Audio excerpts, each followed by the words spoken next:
Баршаңызға қайырлы күн. Мен каналыма қош келдіңіздер. Бүгін сіздермен екі рецептпен бөлісетін боламын. Яғни қызанақты сок және де қызанақ согында қияр дайындайтын боламыз. Міндетті түрде менімен дайындап көріңіздер. Қыста толық желініп кететін дәмді рецептімен бөлісетін боламын. Видеоның соңына дейін көрмес бұрын менің арнама тіркелуді ұмытпаңыздар.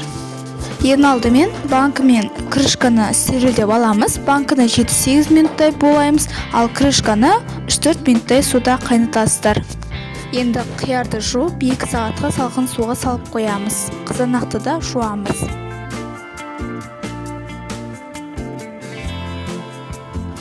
Буланған банкаларыңызға кепкен укроп саласыздар. Әр банкіге 3-4 чесноктан саламыз. Және де 4-ке бөлінген тәтті болгар бұрыштарын банкілерге салып шығамыз.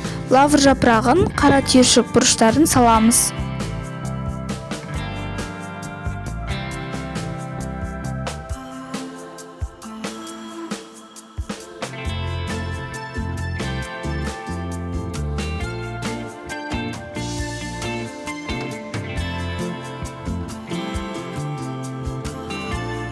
Бүтін қызанақты да, қиярды да салып шығамыз. Қызанақтың черри түрін немесе сопақ түрін қолданған дұрыс.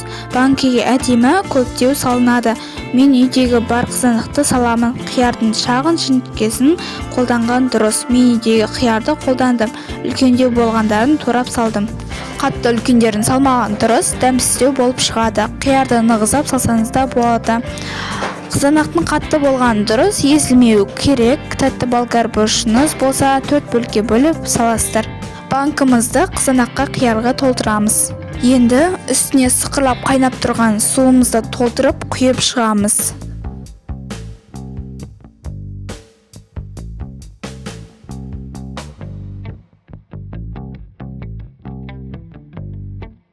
Қақпағын жауып 20 минутқа қалдырамыз.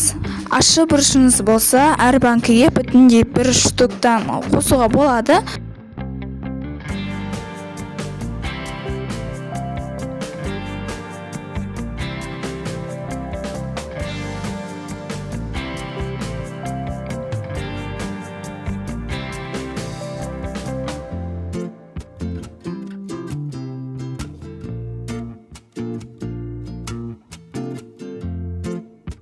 Жиырма минут өткен соң суын төгіп тастайтын боламыз. Бұл су керек емес.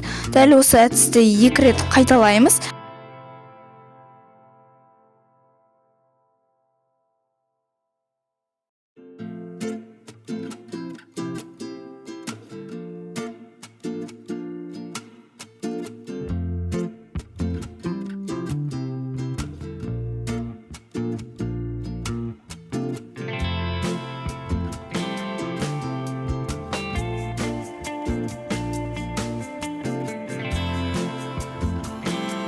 Тұз, қантын саламыз. 2 литр банкеге біраз қасық тұз, жарты ас қасық қант қосамыз. Оның үстіне құятын томат согын дайындаймыз.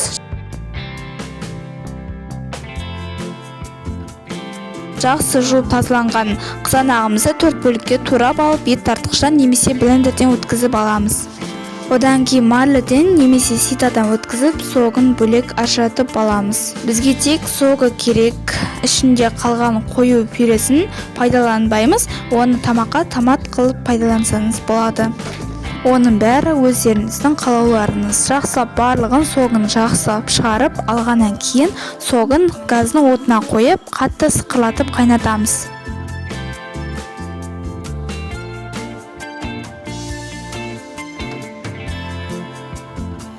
Қайнап тұрған кезде банкіге құямыз. Суды бар құймайсыздар. Міндетті түрде қайнап тұрған кезде құясыздар. Бірден құймай, жай-жай айналдырып қоясыздар. Сонда банкіңіз сынып кетпейді. Крышкасын жабатын кезде уксус құйып шығамыз. Қақпаққа 1-2 тамшы тамызып, сосын банкінің ішіне 1-2 тамшы тамызып шығамыз. Уксус қоспасаңыздар да болады. Өздеріңіздің қалауларыңыз. Бұл бізде баяғыдан келе жатқан рецепт болғандықтан уксус пайдаландым. Жақсылап тұрып крышкасын жабасыздар.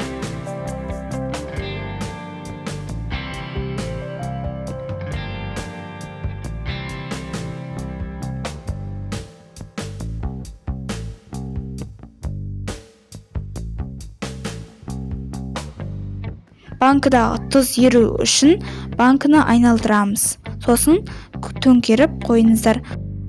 Сосын қалың одеялмен орап қойыңыздар. Міндетті түрде жасап көріңіздер. Қыстың күні өте керемет болып толықтай желінеді. Дәл осы рецептпен қызанақ согына 40 қабатты салуға болады. Видео пайдалы болса, менің каналыма лайк басып, тіркеліп қойыңыздар. Қазақша каналдың дамуына үлес қосыңыздар. Келесі кездескенше аман сау болыңыздар.